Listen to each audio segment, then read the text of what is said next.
Hai semua, hari ini kita akan sambung lihat 9.2 iaitu peranan Suruhanjaya Perlembagaan Persekutuan Tanah Melayu ataupun nama lain adalah Suruhanjaya RIP. Minggu lepas kita telah lihat bagaimanakah rundingan kemerdekaan ke London menuntut kemerdekaan dengan ketua rombongan yang merupakan Tunku Abdul Rahman yang berjaya pergi ke sana berunding dan kemudiannya bersepakati untuk menandatangani perjanjian kemerdekaan.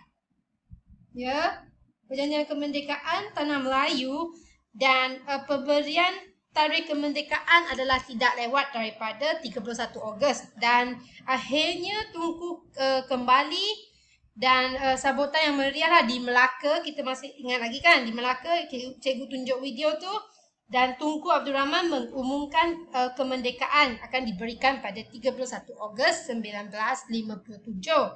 Dan hari ini kita akan lihat selepas peristiwa tersebut, kamu masih ingat kan dalam perundingan di London, mereka bersepakati bahawa akan ditubuhkan satu Suruhanjaya yang akan membuat perlembagaan negara yang merdeka, negara kita. Jadi kita akan lihatlah hari ini peranan Suruhanjaya ini. Okey, berikutan persetujuan yang cikgu cakap di London, British mengumumkan pembentukan Suruhanjaya Perlembagaan Persekutuan Tanah Melayu ataupun Suruhanjaya RIP pada 8 Mac 1956 setelah mendapat persetujuan Raja-Raja Melayu dan Suruhanjaya ini hanya mulakan tugas pada akhir bulan Jun 1956. Ingat, tugas penting adalah membincangkan, menyusun dan merangka Perlembagaan Persekutuan Tanah Melayu yang merdeka. Cikgu harap kamu boleh faham lah. Okey, dan untuk topik ini kita akan lihat siapakah anggota Suruhanjaya ini. Kita akan lihat apakah terma rujukan mereka serta gerak kerja Suruhanjaya ini. Okey, anggota ada 5 orang pegawai dan pengerusinya adalah dari Britain iaitu Lord Reed. Jadi Suruhanjaya Reed ni diambil sempena nama pengerusinya lah.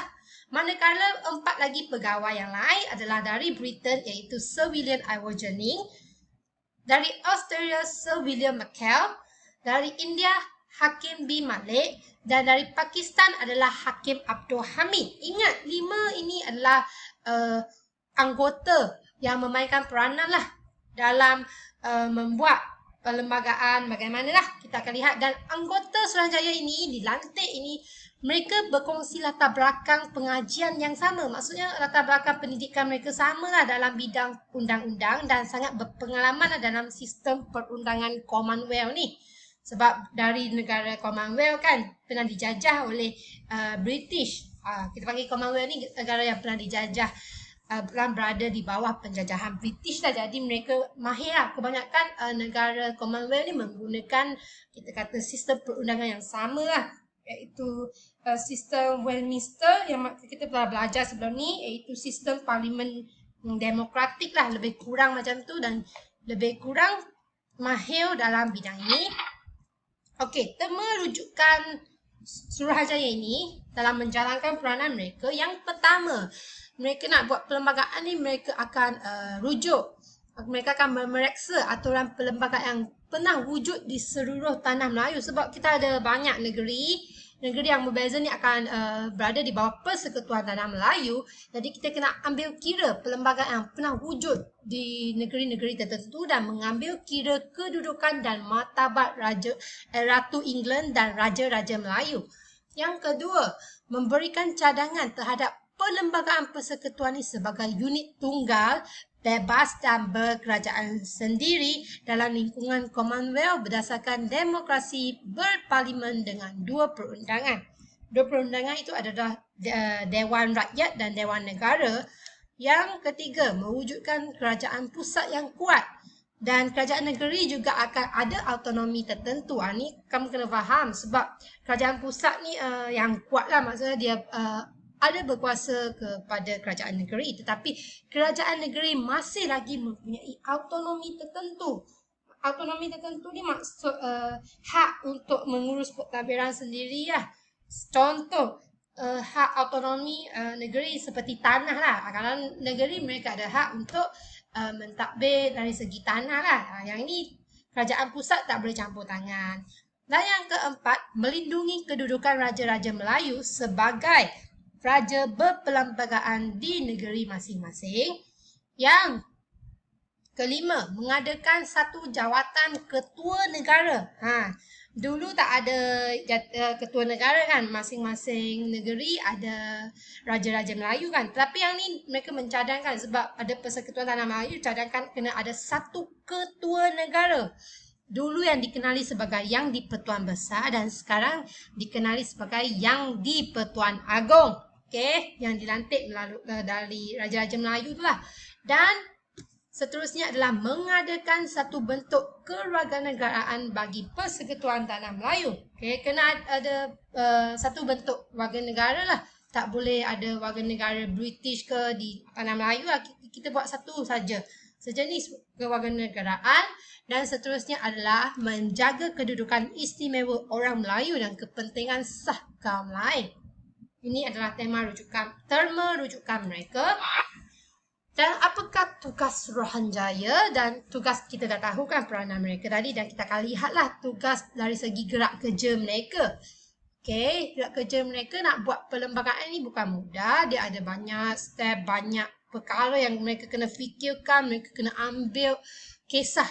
Contoh, yang pertama, Suruhanjaya ini telah meminta cadangan daripada semua penduduk yang berminat secara bertulis ataupun secara lisan lah.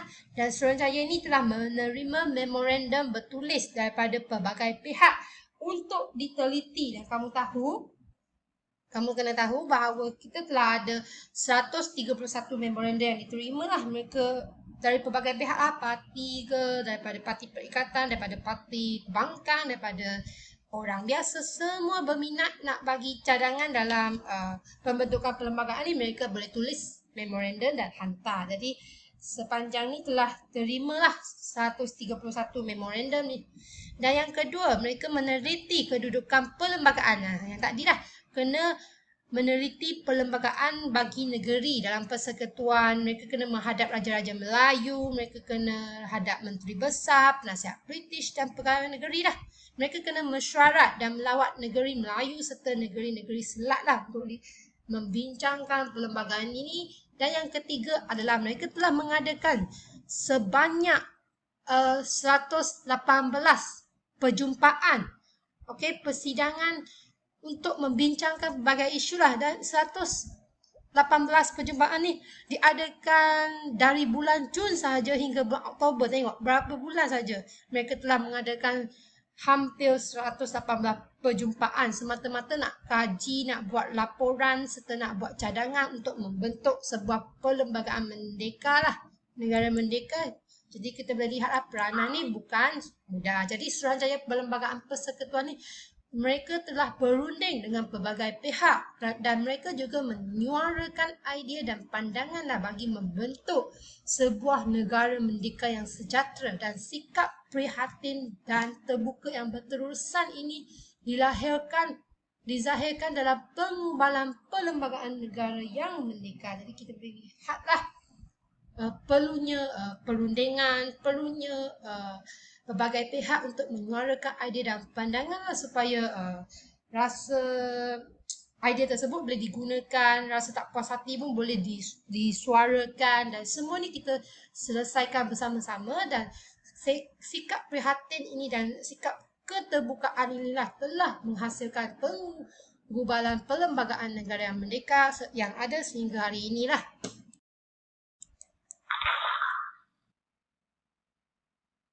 Okey, kita sambung lihat 9.3 pula, langkah pengubalan perlembagaan Persekutuan Tanah Melayu yang merdeka.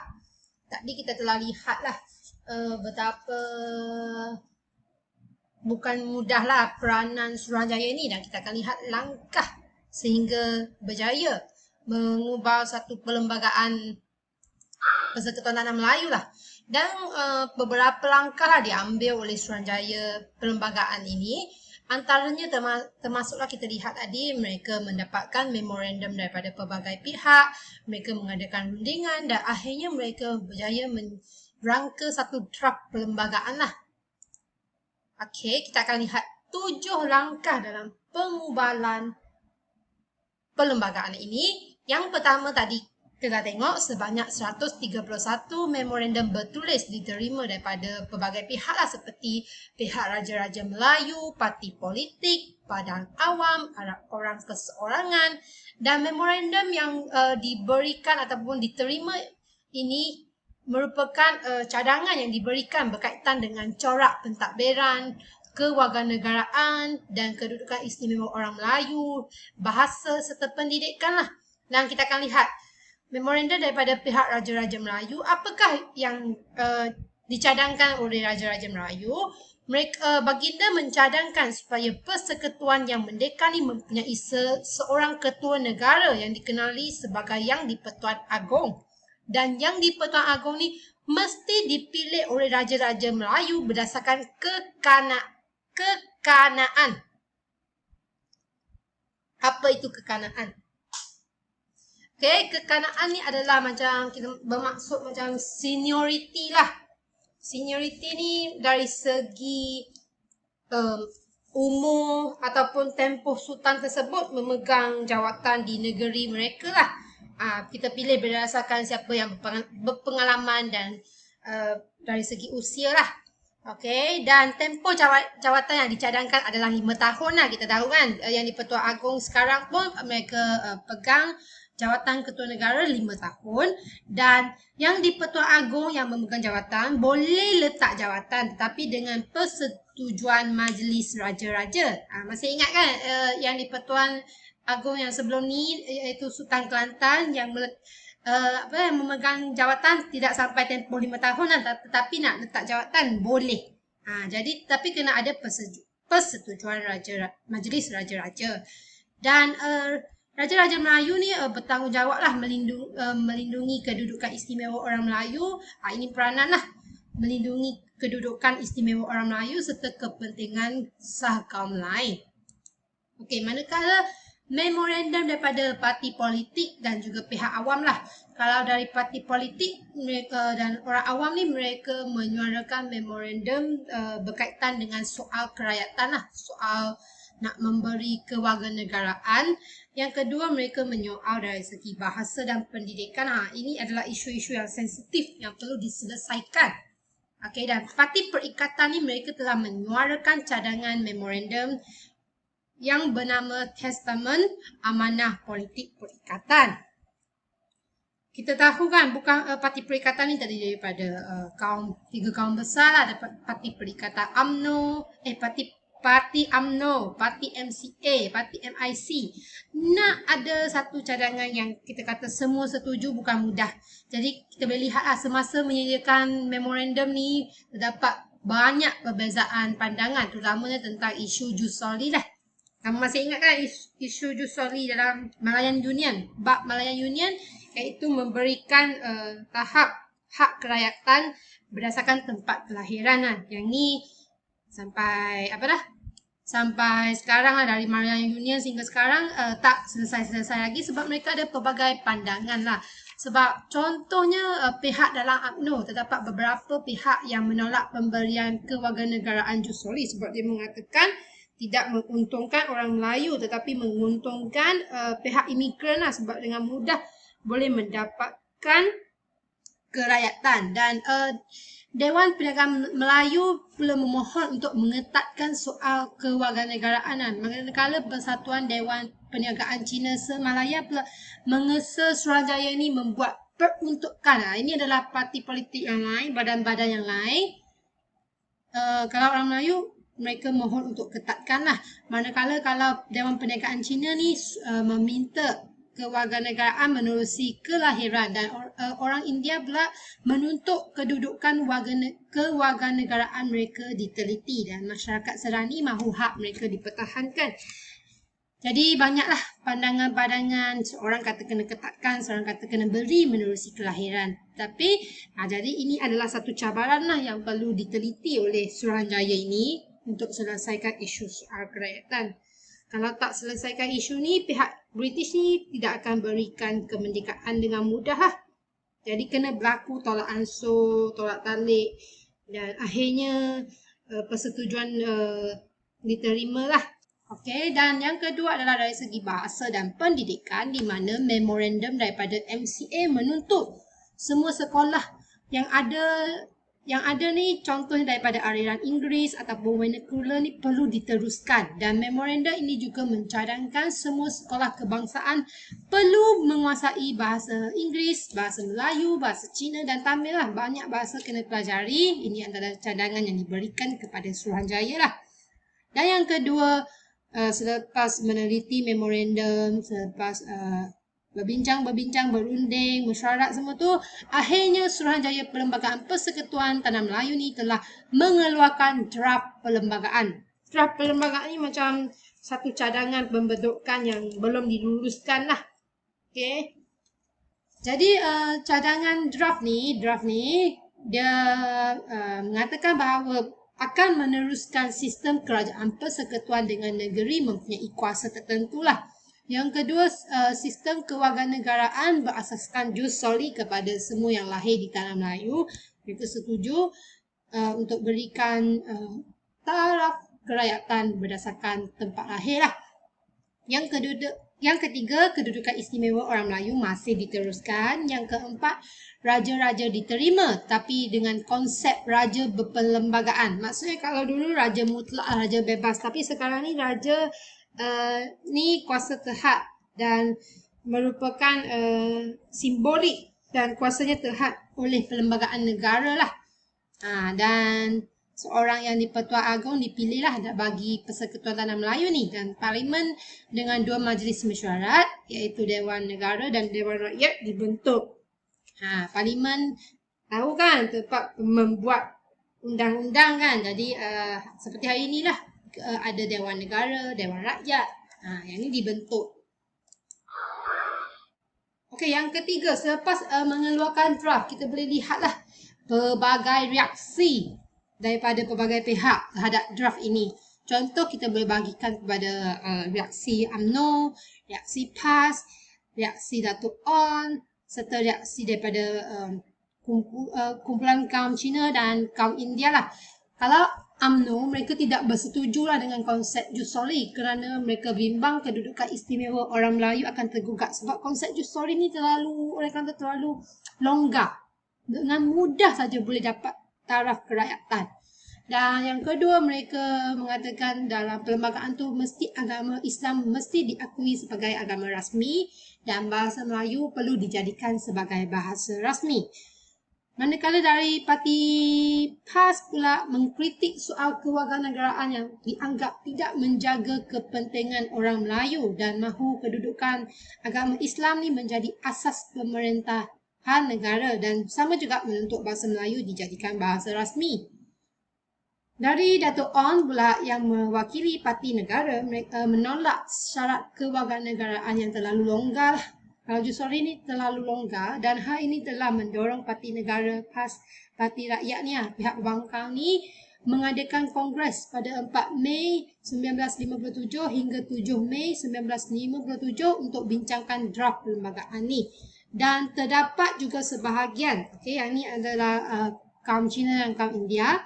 Kalau masyarakat Cina pula, mereka mahu bahasa Mandarin ni dijadikan sebagai bahasa kebangsaan.